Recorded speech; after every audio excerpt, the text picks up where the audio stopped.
A wise man once said not to be afraid of greatness. Some are born great, and some achieve greatness, and some have greatness thrust upon them. This story is also about a great person. It's hard to say whether our hero of the story was born that way or was at the right place at the right time and decided to do the right thing. I suppose you can be the judge of that. And one more thing, our hero isn't a king, it's just an ordinary girl. Esther, congratulations! You're the queen of all Persia. But nobody asked me if I ever wanted to be the queen. Why am I here? Well, God placed you here. There must be a reason. We don't know his plans, but we must trust in the God. Come on, be a little more excited, my queen. I must admit, I am enjoying the royal treatment. The king threw a huge feast and declared a holiday for me. Look, Mordecai, look at my skin. It's glowing. Apparently, they are using some Kotekal Ayurveda. Hope you have not revealed your identity to anyone. Amen, the king's right-hand man, dislikes me and all our people. No one should know that we are related and that you belong to our family, or else your life will be in grave danger. Don't worry, Mordecai. I will be obedient to your word and keep my identity hidden.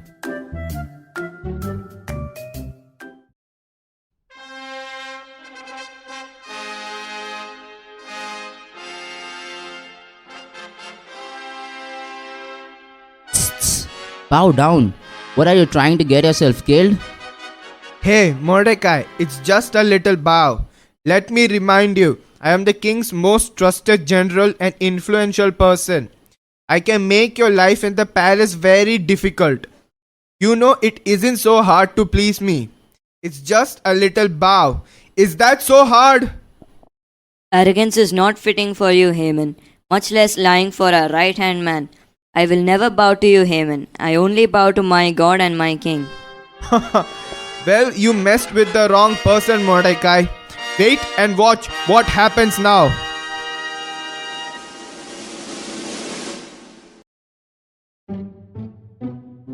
Now it might seem things are going well for Esther and Mordecai. After all, they saved the king's life from two gatekeepers who plotted to kill the king. This event of Mordecai saving the king was recorded in the royal books. But Haman had something else up his sleeve. You see, nothing could be worse for Haman for his enemy Mordecai to be on the king's good side. If the king liked Mordecai more than him, it might jeopardize his position as the second in command. So Haman came up with his own sneaky plan. Haman was filled with wrath when Mordecai didn't bow to him, and he sought to destroy all the Jews who were scattered throughout the whole kingdom.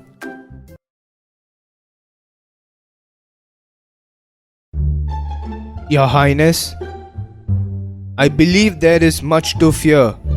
Oh, really? But those who plotted to kill me are no longer here. A much greater danger may await you now. With permission, Your Highness, I will tell you how. Go on.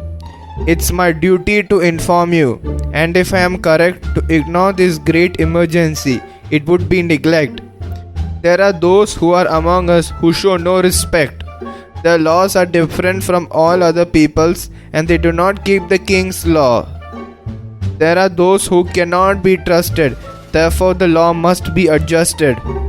Well, that sure doesn't sound like a nice family. They don't respect me. Your Highness, I believe we must act with speed. Agreed. Say the word, I will give you everything you need. Your Highness, after careful consideration, if it pleases the king, let a decree be written that they be destroyed and killed. These people are given to you. Do them as you please.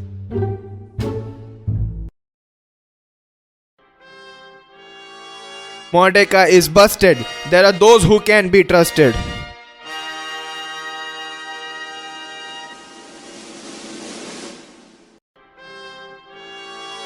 A decree was written in the name of the king Ahasuerus and sealed with the king's signet ring, and letters were sent to all the king's province to destroy, kill, and annihilate all Jews and plunder their possessions.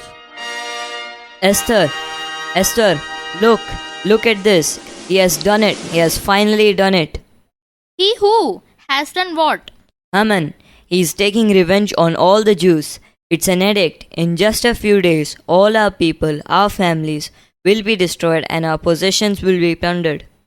What are we going to do? That's just it. I can't do anything. I am just a guard. But you are the queen. You must go to the king's presence. What? Don't you know what happens when you go into the inner court to the king uninvited? You are put to death. I have yet not been called into king's presence these 30 days. Esther, there is no other way. Don't think you will escape this because you are in the palace. You are the queen. You can stop this. No, I didn't even want to be queen. Think of another way. Even if I show up in his presence, why would he listen to me? Haman is his right hand. Esther, there is no other way. I can't tell you what to do, but I can tell you this. You wanted to know why you're here? Why you became queen? I told you. God must have a reason. Esther, perhaps he put you here for such a time as this. Perhaps this is the reason. Esther, you will never have to be afraid to do what's right. All the Jews, your family, will pray for you.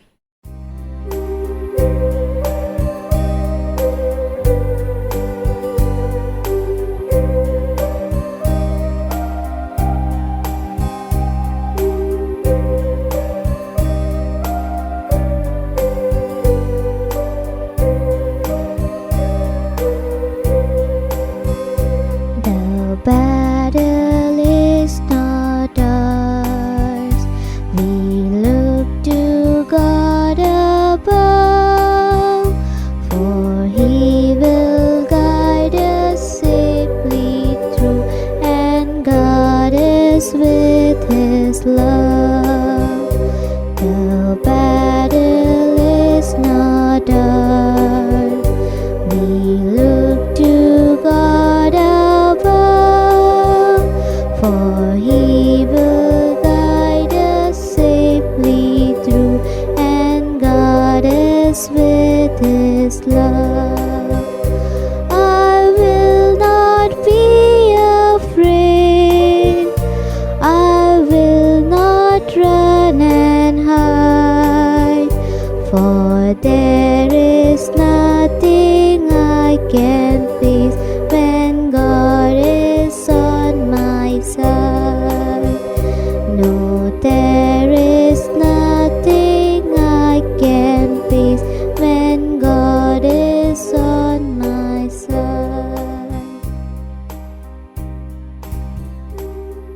Another one of them wise men once said in the moment of trust, "A great person does not have to think much about doing what is right." So Esther knew she had to do what was right. Hence she figured she didn't have to be afraid or nervous. All the Jews, her family, were praying for her.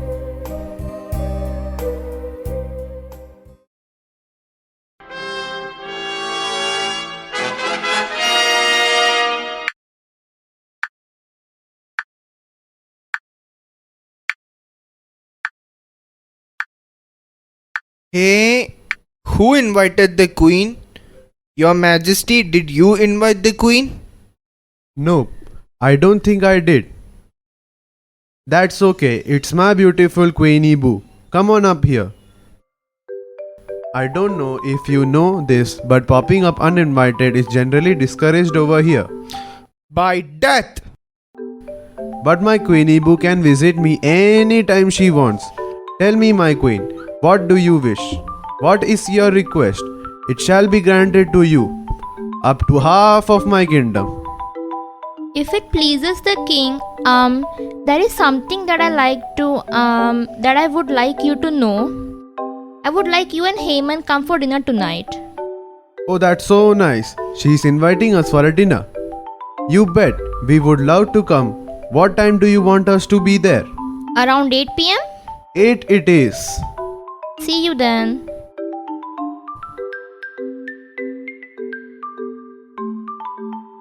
At the banquet dinner, when the king asked Esther what her petition was, Esther still couldn't bring up the courage to speak up against Haman and his plot to destroy her people.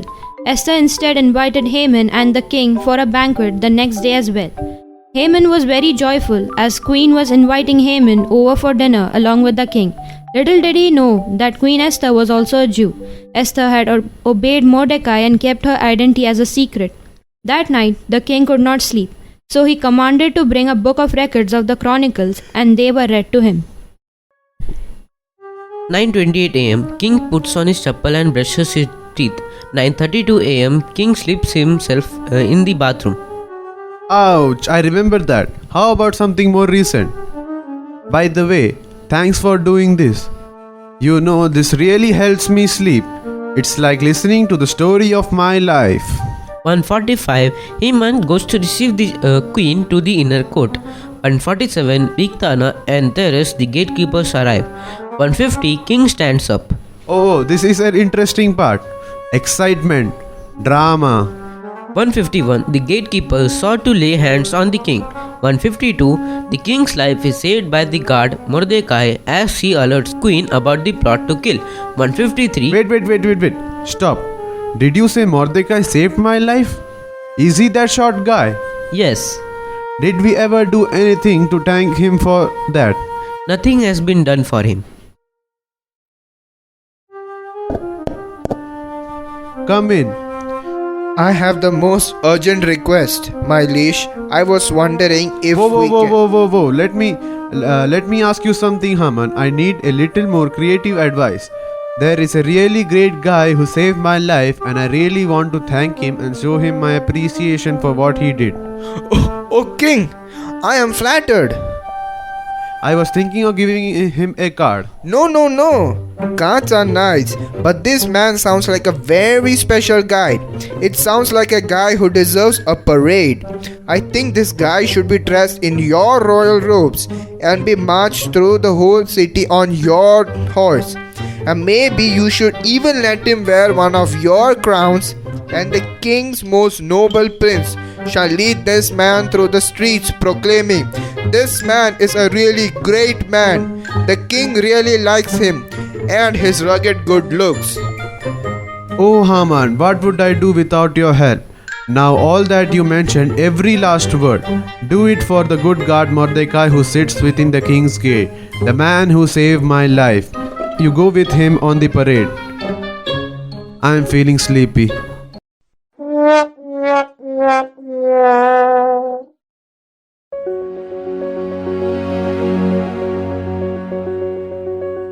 They say that pride comes before fall. Looks like nobody told that to Haman. But if Mordecai, Esther, and all Jews have to be saved, Esther has to come through and she has got one more chance. Haman comes back from the parade the next day for the queen's banquet. I wonder where Haman could be. Oh, sorry for being late, my majesty. I was with Mordecai for the parade. The real reason I called you both here tonight is to Esther closes her eyes and remembers what Mordecai said. You never need to be afraid to do what is right.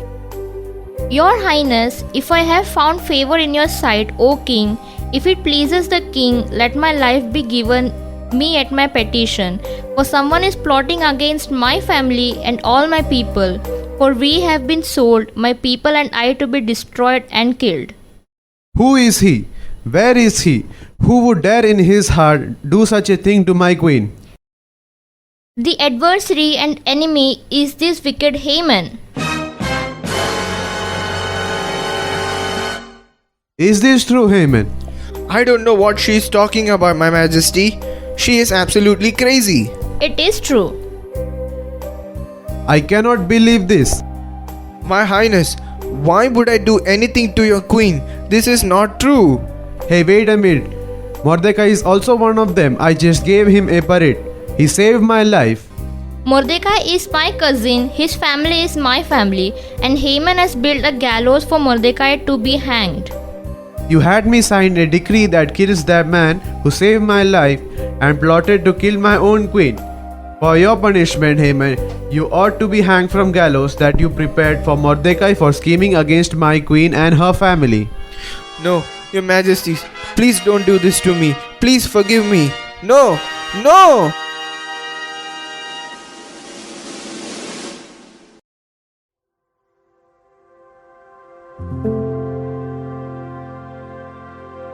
So God saved Esther, Mordecai, and all Jews in Persia. Mordecai was appointed over the house of Haman and was second in command to the king. And Esther showed courage to stand up for her people and saved them all. She was not born for greatness.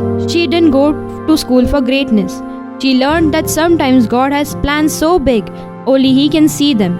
Only she had to do was trust in God. She was just a regular kid, just like you and me.